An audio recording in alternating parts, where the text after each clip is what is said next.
All right, so for the final, one of the things that was requested to be talked about was efficiency and how that's actually done. So this is from topic 7 in the CS 163 section, and I'm going to be talking about the algorithm efficiency portion of this. So the idea of this is, how do you figure out how a data structure is more efficient than, one data structure is more efficient than another? And it brings up this idea of something called big O notation, which is a mathematical formula for figuring out what is the fastest way to search for something, to sort something, to insert something in a data structure, things like that. And usually there's trade-offs back and forth between inserting or removing or finding things, and also like the trade-off between time and space. So usually if something is faster, it means you're saving a lot more data when you're doing it. So the idea of how efficient an algorithm is how much time does it take in proportion to however many units you have. So for example, if you have 1,000,000 numbers to sort, it's a function on the million. If you have only 1,000, then this function will be run on 1,000. And so the idea would be, based on the number of actions you need to do, how fast is it? So you might imagine, like, let's say it takes a millisecond per n thing. And so how much time does that actually take? So this is called, the growth rate of this is what we're really interested in. And we use big O, which is called big O notation. Usually it's capital O, and in parentheses the efficiency of a function. There's also other things you can look at. So this is kind of the worst case scenario. There's also best case scenario and average case that we can also worry about. And by the way, if you have a perfectly efficient algorithm, it takes order of time 1. So if you're looking for something that will instantly give you whatever answer you want, that is called an oracle, and it's actually used in like mathematical proofs about what is theoretically possible. An oracle will give you back anything you want in time 1. It takes 1 time step to give you back exactly what you want. All right, so some of the things that we deal with are n, some of them are n squared. So for example, when we were looking at sorting algorithms, you have bubble sort, which is an n squared algorithm because you have 2 for loops, one inside of another. I'll get to how you would actually compute that. But an n squared algorithm means that for each item, its cost and time to do things with it is n squared. So just to give you a sense of that, so if I have 1,000 things, then it'll take approximately 1,000,000 time steps for that. Whereas if I had a order n function for 1,000,000 or for 1,000, then it's just 1,000 time steps. So 3 orders of magnitude different. Now, it ends up mattering like how you're actually implementing data structures. So it may be that you can do something like a bubble sort slightly faster, but if it's still using a for loop inside of a for loop, it's going to be an n squared algorithm. There are some things like if you use an array as your underlying implementation, you're going to give pretty much constant time access to things. So it'll actually be very fast to find things. But it may be very slow to insert something in, especially if you have to move everything in the array around. Linked list, it's very slow to find things, but it's really easy to insert things into the list. And then there's the hash table idea, where if you have a good hash function that evenly spreads it out, you may get the best of both worlds, although if the table gets full and you have a lot of collisions, you end up just having more of a problem of the linked list. And obviously, as you have more and more things, that means that the algorithm efficiency will grow in time. And we really worry about the worst case scenario. So in a linked list, if the thing you're looking for is always at the very end of the list, that's the worst possible time.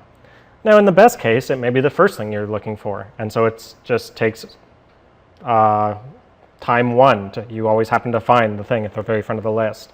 That's not really the thing we're worried about, though, is what is the worst case? Like, if everything goes exactly wrong, how long is it going to take? Blah, blah, blah, more stuff like that. So one other thing to worry about is that big O notation isn't considering time and memory, but but that often is something you have to worry about as a computer scientist. This is basically what I was just talking about.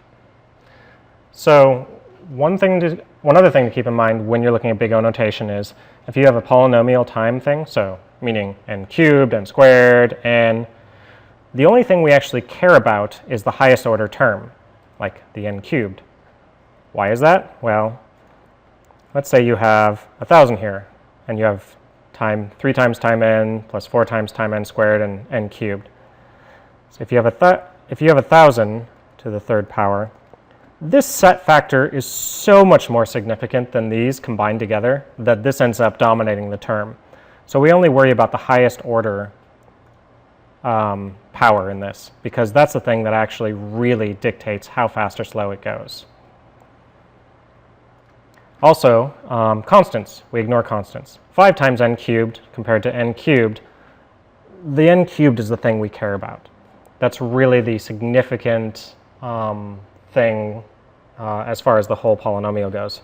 If it's 5 or it's 4.5 times n cubed, the n cubed is so much more important than the rest of it. There may be times when the constants do become significant, but most of the time we just care about the n term, the thing that's based on the number of elements that are actually being dealt with. So yes, worst case scenario. Sometimes we care about average case. For example, quicksort is an algorithm that is an n log m algorithm, but in the average case, it's actually really fast. In the worst case, it's no better than any of the other divide and conquer algorithms, but in the average, it's pretty good.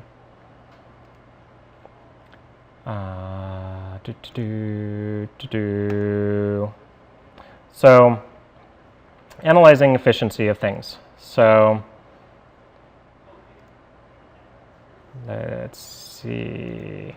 So, something like this. So we have some function here which is being inside of 2 for loops. So your inner for loop happens some number of times based on n, the number of items you have, and an outer for loop. So the inner thing happens this many times this many times, so n squared. So whenever you have nested for loops, you're going to have something that's an n squared algorithm. Now, for some of our algorithms, such as tree searches, you go through the number of times you have something, and then you go based on the height of the tree, which is a logarithmic function. So it's log base 2 of n. So these kind of functions are called order of n log n, because it's a logarithmic based on the size of the tree times the number of things we have.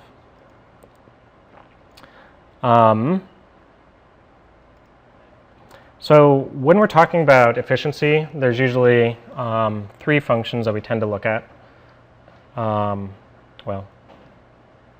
So retrieval is one of the big ones. And so how fast does it take to find something that's in the list and go get it?